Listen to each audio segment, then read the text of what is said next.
Hello दोस्तों, wing learner के YouTube channel में आप सभी का हार्दिक स्वागत है। बहुत बहुत स्वागत है। यहाँ पर आपको नए नए प्रश्न मिलेंगे, निश्चित ही आपको फ़ायदा मिलेगा। और दोस्तों, अगर आप पहली बार चैनल पर विजिट कर रहे हैं तो चैनल को सब्सक्राइब एवं लाइक अवश्य कर दें।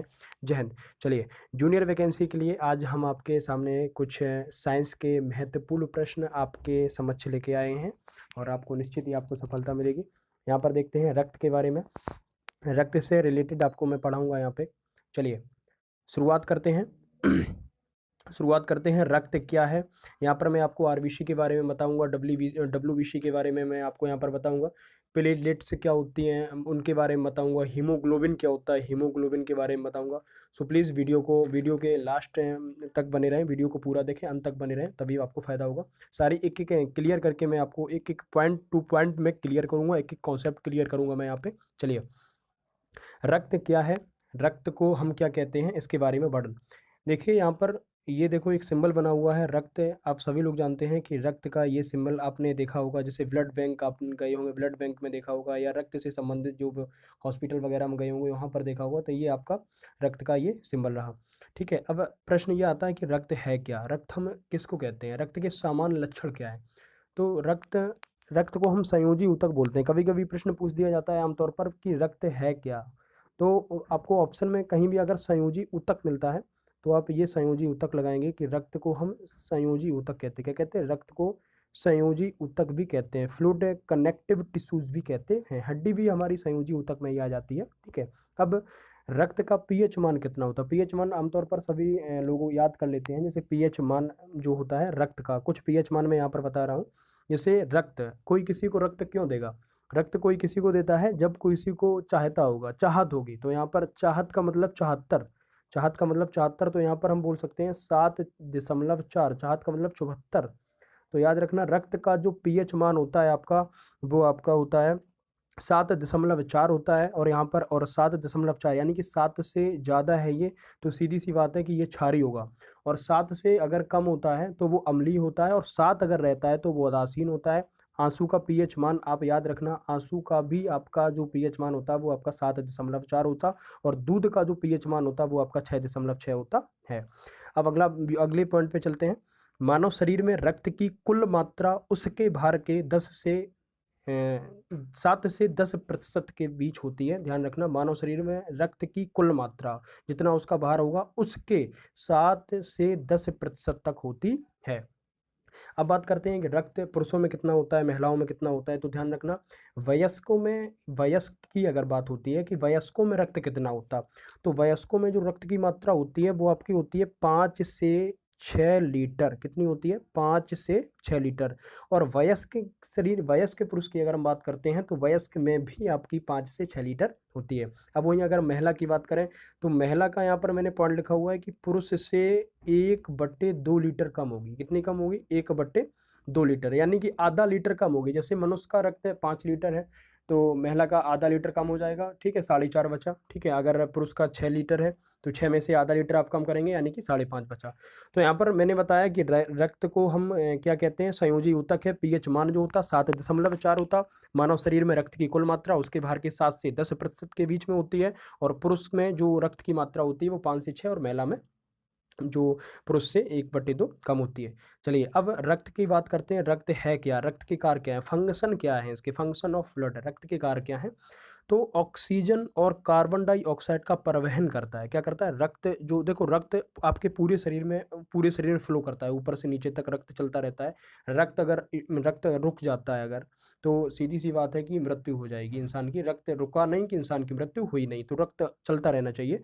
तो करता क्या है? ये नंबर 1 लिखा हुआ है, O2 और CO2 का परिवहन करता है। तो प्रश्न पूछा जाएगा रक्त के कार्य में किस किस का परिवहन करता है। ठीक है, ट्रांसपोरेशन। तो O2 यानी कि ऑक्सीजन, और CO2 आपकी कार्बन डाइऑक्साइड का परिवहन करता है। चलिए आगे देखते हैं। यहाँ पर पोषक तत्वों का भी परिवहन करता है। न्यूट्रिएंट्स जो है आपके, पोषक तत्व जो होते हैं आपके, इनका भी परिवहन करता है। जैसे प्रोटीन हो गई आपकी, इनका भी आपका परिवहन करेगा। अगला, टेम्परेचर कंट्रोल। टेम्परेचर कंट्रोल का मतलब आपके जो शरीर का ताप होगा उसको भी नियंत्रित करेगा। कौन करेगा? रक्त करेगा। कौन करेगा दोस्तों? रक्त करेगा।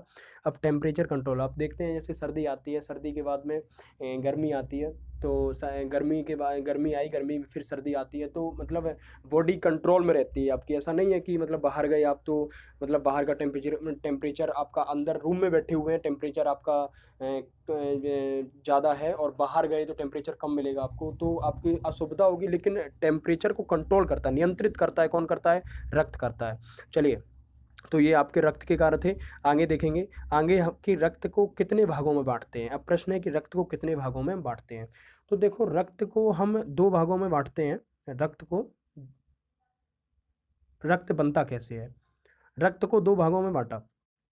एक आपका था प्लाज्मा और दूसरा था रक्त कोशिकाएं। यानी कि रक्त किस किस से मिलकर बनता है? प्लाज्मा से मिलकर बनता है और रक्त कोशिकाओं से मिलकर बनता है। ये देखो, प्लाज्मा रहा आपका, ये प्लाज्मा रहा आपका, और ये रहा आपका रक्त कोशिका। उसमें भी परसेंटेज, प्लाज्मा में 55%, कितना प्रतिशत? 55%। और रक्त कोशिकाओं में 45%। यानी कि रक्त कोशिकाओं का जो भाग होगा वो आपका 45% होगा और प्लाज्मा का जो भाग होगा वो आपका 55% होगा। अब रक्त कोशिकाओं में भी आरबीसी, डब्ल्यूबीसी और प्लेटलेट्स आते हैं। यानी कि रक्त कोशिकाओं के अंतर्गत कौन कौन से भाग आते हैं? एक आपका आता है आरबीसी, जिसे हम बोलते हैं रेड ब्लड, ठीक है, और डब्ल्यूबीसी को बोलते हैं हम, ये होती हैं व्हाइट ब्लड, ठीक है, व्हाइट ब्लड सेल्स होती हैं। तो व्हाइट ब्लड से कार्पल्स बोल सकते हैं, सेल्स बोल सकते हैं। तो आगे प्लाज्मा को देखेंगे। प्लाज्मा का भी भाग पानी और अन्य पदार्थों से मिलकर बनता है। अन्य पदार्थों से मतलब जैसे प्रोटीन से मिलकर आपका अन्य पदार्थ बनेगा, जिसमें पानी की मात्रा जो होती है वो 90% होती है और जो अन्य पदार्थ की मात्रा होती है वो कितनी होती है? 10% होती है। तो याद रखना रक्त जो है वो दो से मिलकर बनेगा। एक तो प्लाज्मा और रक्त कोशिकाएं। प्लाज्मा का भाग 55% और रक्त कोशिकाओं का भाग आपका होगा 45%। ठीक है। अब एक हमने यहाँ पे प्रश्न लिखा हुआ है, प्रश्न पूछा गया था कि रक्त का थक्का जमने में मदद करता है। अच्छा प्रश्न है कि रक्त का थक्का जमने में मदद कौन करता है? तो 5, ये लिखा हुआ है 5 ब्रिनोजेन। कौन सा है? 5 ब्रिनोजेन जो है प्रोटीन जो है वो रक्त का थक्का जमाता है। रक्त का थक्का अगर नहीं जमेगा तो सीधी बात है कि दिक्कत हो जाएगी। रक्त का थक्का बनना बहुत ज़रूरी है। ठीक है। अच्छा, ये मैं आपको थोड़ी देर में बताऊंगा कि रक्त का थक्का भीतर बनना चाहिए कि नहीं बनना चाहिए, बाहर बनना कि नहीं चलना चाहिए। अब मैं अभी यहाँ पर क्लियर कर दूं, जो ऊपरी रक्त का, जैसे हाथ है, ये हमारा, ये हाथ में चोट लग गई, ठीक है, ये हाथ है और हाथ में कट गया, ब्लेड से कट गया। आप लोग भी कटे होंगे, छोटे पे या बड़े पे भी तमाम लोग कट जाते हैं। तो आप लोग कटे, तो अब आपका ये खून बहने लगा। आपका ये खून बहाना, तो ये खून बंद होना चाहिए। अगर ये खून आपका बंद नहीं होता है तो सीधी सी बात है कि मर जाएंगे आप, ऊपर चले जाएंगे भगवान के पास। तो ये खून बंद होना चाहिए। तो ये जो ऊपरी रक्त बंद करता है वो कौन करता है? ऊपरी रक्त बंद करता है जो, यानी कि हम बोल सकते हैं बाहर बंद जो करता है वो करता है आपको फाइब्रिनोजेन प्रोटीन होता है, ये बंद करता है। ये इंपॉर्टेंट है पेपर की दृष्टि से। तो ये याद रखना कि जो रक्त आप कटे, रक्त खून बहा, खून को रोकेगा, थक्का बनाएगा, वो कौन बनाएगा? Fibrinogen protein. चलिए आगे देखते हैं। आगे आरबीसी की बात करते हैं। आरबीसी को हम क्या कहते हैं? आरबीसी को हम कहते हैं रेड ब्लड सेल कहते हैं। क्या कहते हैं? रेड ब्लड सेल कहते हैं। रेड ब्लड सेल कहते हैं हम इनको, आरबीसी, या हम हिंदी में बात हम करें तो लाल रक्त कणिकाएं बोलते हैं इनको। इनको साइंटिफिक नेम जो है वो है, इनको हम फाइब्रिनोजेन भी कहते हैं। ठीक है, यहाँ पर देखेंगे पीछे, यहाँ पे रक्त का थक्का जमने में फाइब्रिनोजेन, हाँ फाइब्रिनोजेन था भैया, फाइब्रिनोजेन। ठीक है। अब आरबीसी, तो आरबीसी का दूसरा नाम क्या होता है? आरबीसी का इरेथ्रोसाइट भी कहते हैं, इरेथ्रोसाइट कहते हैं। मैं हटा देता हूँ यहाँ पे एरो, ठीक है, पढ़ सकते हैं आप लोग, इरेथ्रोसाइट भी कहते हैं। साइंटिफिक नेम जो है इसका आरबीसी का वो आपका ये रहा आपका। ठीक है। अब बात करें कि आरबीसी की बात यहाँ पर हो रही है। अब यहाँ पर एक एक पॉइंट क्लियर करेंगे। यहाँ पे आरबीसी में रक्त कितना होता है? रक्त में 90% होती हैं आरबीसी। यानी कि आरबीसी जो लाल रक्त कणिकाएं होती हैं इनमें रक्त में 90% होती हैं आपकी आरबीसी। रक्त के अंदर अंदर आरबीसी 90% होंगी। जीवन काल कितना होता है इनकी, लाइफ कितनी होती है? तो लाइफ होती है इनकी 120 दिन, 120 दिन तक ये रहती हैं। निर्माण कहाँ होता है? एक चीज़ ध्यान रखना, यहाँ पे मैं बताऊँ मैं, आरबीसी की अगर हम बात करें और डब्ल्यूबीसी की अगर हम बात करें, प्लेटलेट्स की अगर हम बात करें, ऑल टोटल जितनी भी ये चीज़ें हैं सारी की सारी का निर्माण जो होता है वो बोन मैरो में होता है। अर्थात बोन मैरो का मतलब हो गया आपका अस्थि मज्जा। तो सभी का जो निर्माण होगा वो आपका अस्थि मज्जा में होगा। मृत्यु देखेंगे इसकी, इंपॉर्टेंट है कि मृत्यु क्या होती है? आरबीसी की मृत्यु प्लीहा में होती है। कहाँ होती? प्लीहा में होती। और ये आपका आरबीसी का कब्रिस्तान भी बोलते हैं, क्या बोलते हैं, आरबीसी का कब्रिस्तान। तो प्रश्न पूछा जाएगा कि आरबीसी का कब्रिस्तान किसको कहते हैं, तो आरबीसी का कब्रिस्तान प्लीहा को कहते हैं, किसको कहते हैं, प्लीहा को कहते हैं। वर्क क्या है, इनका वर्क क्या है, वर्क देखेंगे O2 और CO2 का संवहन करती हैं। O2 मतलब ऑक्सीजन और कार्बन डाइऑक्साइड अर्थात CO2 का संवहन करती है। रोग भी देखेंगे यहाँ पर, रोग क्या क्या है, यहाँ पर आरबीसी की कमी से होने वाले रोग देखेंगे। आरबीसी, ठीक है, आरबीसी का मतलब लाल रक्त कणिकाएं। एनीमिया रोग हो जाता है, एनीमिया का मतलब समझते होंगे, अरक्तता हो जाती है, अरक्तता का मतलब खून की कमी हो जाती है। और पीलिया रोग जो होता है, तो याद रखना पेपर में पूछा जाए एनीमिया रोग किसकी कमी से होता है, आरबीसी की कमी से कि या डब्ल्यूबीसी की कमी से, तो याद रखना आरबीसी की कमी से होता है। और पीलिया रोग जो होता है वो भी आपका आरबीसी की कमी से होता है। चलिए आगे देखते हैं, हीमोग्लोबिन की बात अगर हम करें, हीमोग्लोबिन क्या है, आमतौर पर सब लोग देखते रहेंगे, पूछते हैं हीमोग्लोबिन कम हो गया, क्या हो गया, हीमोग्लोबिन कम हो गया। या हीमोग्लोबिन में कभी कभी प्रश्न आता है कि हीमोग्लोबिन का जो कलर होता है वो कैसा होता है, रेड होता है, नहीं कभी कभी बोलते हैं रेड होता है। तो अच्छा, हीमोग्लोबिन किन दो शब्दों से मिलकर बना है, देखेंगे हीमोग्लोबिन किन दो शब्दों से मिलकर बना है, तो एक आपका बना ये haem plus globin, haem plus globin से मिलकर बना है। अच्छा, एक प्रश्न पूछा जाता है कि ब्लड में कौन सी धातु होती है, एक प्रश्न पूछ दिया जाता है कभी कभी कि ब्लड में कौन सी धातु होती है, तो याद रखना ब्लड में जो आपकी धातु होती है वो आपकी आयरन होती है, कौन सी होती है, आयरन होती है। और आयरन होता है ब्लड में। हीमा का मतलब, कोई बोलते हीम का मतलब क्या होता है, तो हीम का मतलब ही आपका आयरन होता है, और आयरन मतलब Fe, ठीक है। तो ब्लड में कौन सी धातु होती है, आपकी आयरन होती है।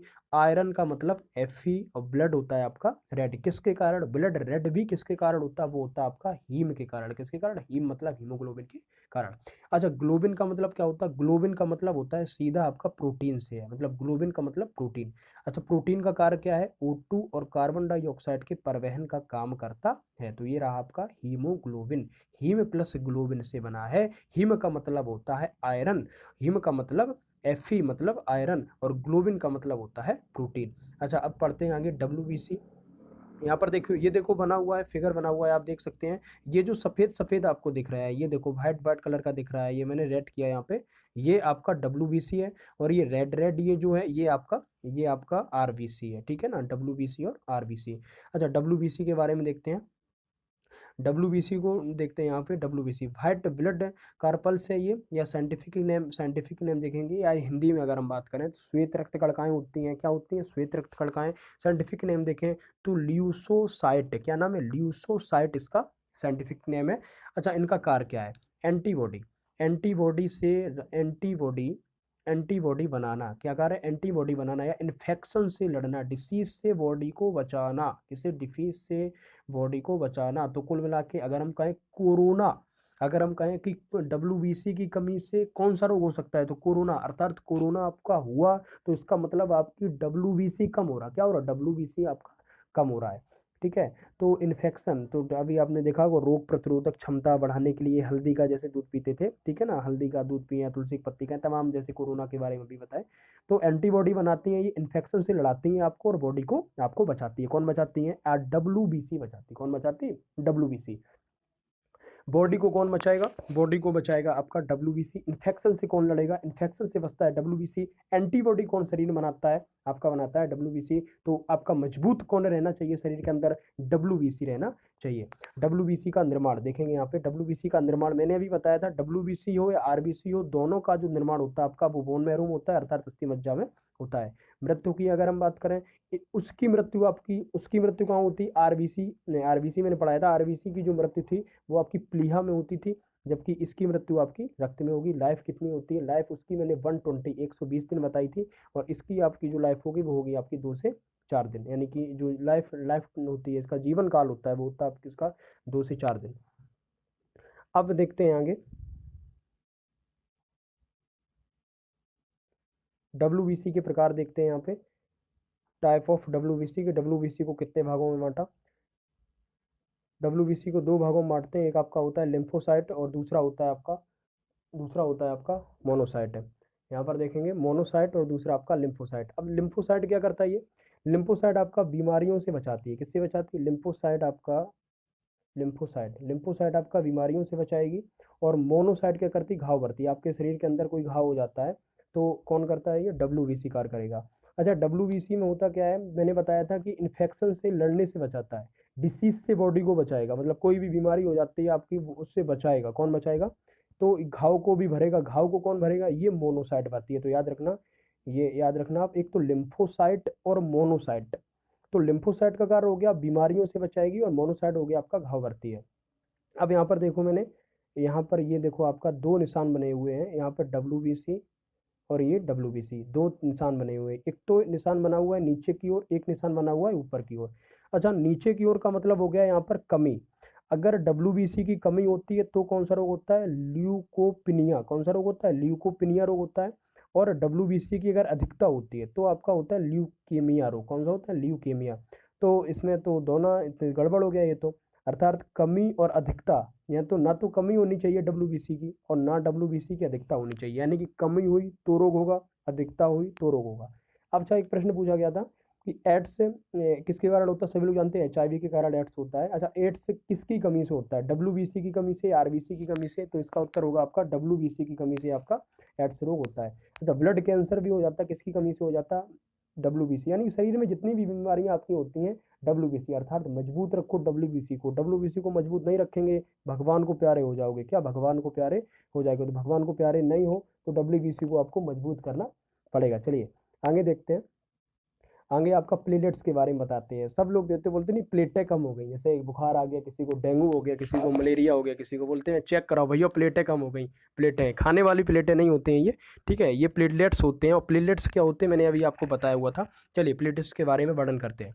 साइंटिफिक नेम की बात अगर हम करें तो इसका साइंटिफिक नेम होता है थ्रोम्बोसाइट। क्या होता है? थ्रोम्बोसाइट्स जो होता है वो होता है प्लेटलेट्स। इनका जन्म किससे होता है? बोन मैरो से। तीन चीज़ें मैंने आपको बताई यहाँ पे। RBC की अगर हम बात करें तो उनका जन्म बोन मैरो से होगा। WBC की अगर मैं बात करता हूँ उसका भी जन्म बोन मैरो से होगा। और यहाँ पर प्लेटलेट्स की अगर हम बात करें उनका भी जन्म अस्थि मज्जा अर्थात बोन मैरो से होता है। मृत्यु की बात अगर हम करें, मृत्यु कहाँ होगी? इसकी रक्त में होगी। कहाँ पर? मृत्यु इसकी रक्त में होगी। अच्छा, उसकी मृत्यु भी WBC मैंने बताया हुआ था, हीमोग्लोबिन अभी पढ़ाया था, उसकी भी मृत्यु आपकी रक्त में थी, इसकी भी मृत्यु आपकी रक्त में होगी। रक्त का थक्का बनाता है।